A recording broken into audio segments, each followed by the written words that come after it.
Salve, sono Loris Palmerini, mi scuso per la tecnologia. Ieri ho pubblicato sul sito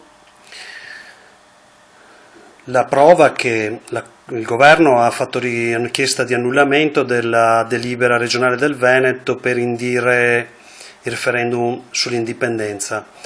Io avevo detto che sarebbe andata così già nel 2013.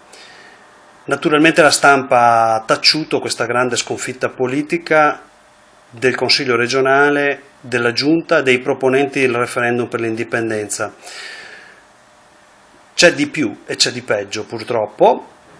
Ora vi faccio vedere la email certificata, quindi documento legale, con il quale io ho scritto non solo a Zaia e agli assessori uscenti, ma a quasi tutto il Consiglio regionale, compresi quelli di sinistra, in cui dicevo: guardate che se approvate il referendum ve lo bocceranno per questi motivi. Esattamente ciò che è successo.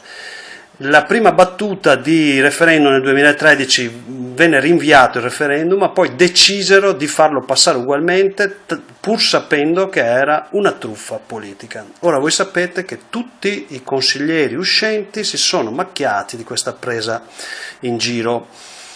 Allora, l'email certificata inviata a Zaia è questa, scusate la tecnologia un po' scarsa. Come vedete è intestata a Luca Zaia, Consiglio Veneto, come a tanti altri parlamentari. Vedete che si fa citazione dell'articolo 27 e più giù del 26.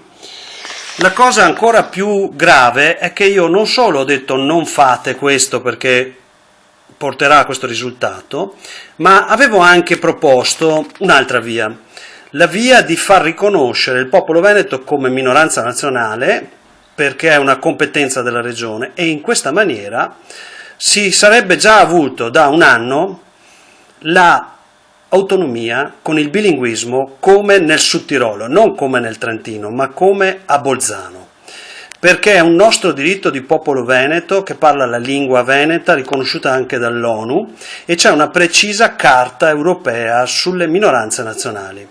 Ora, io ho mandato questi documenti, ma vi posso assicurare che, per esempio, il Comune di Limena ha fatto una delibera ed è stata inviata non solo alla Giunta, ma a tutti gli assessori personalmente, dove si spiegava in dettaglio tutto questo.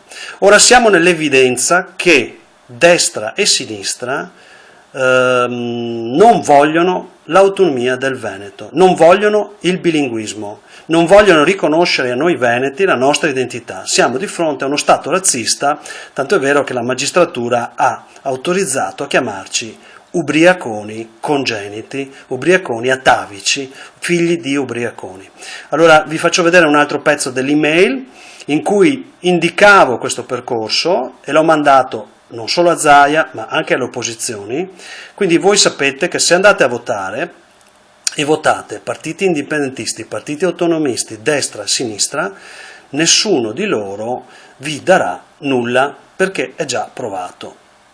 Allora, questa è l'email, nel trattino sotto, al fine di portare autonomia e bilinguismo ai veneti, invocando norme internazionali da far rispettare la regione, si può studiare qualche soluzione e possa offrire, se ne interessa, un progetto di alta valenza anche politica, oltre che fondato nel diritto.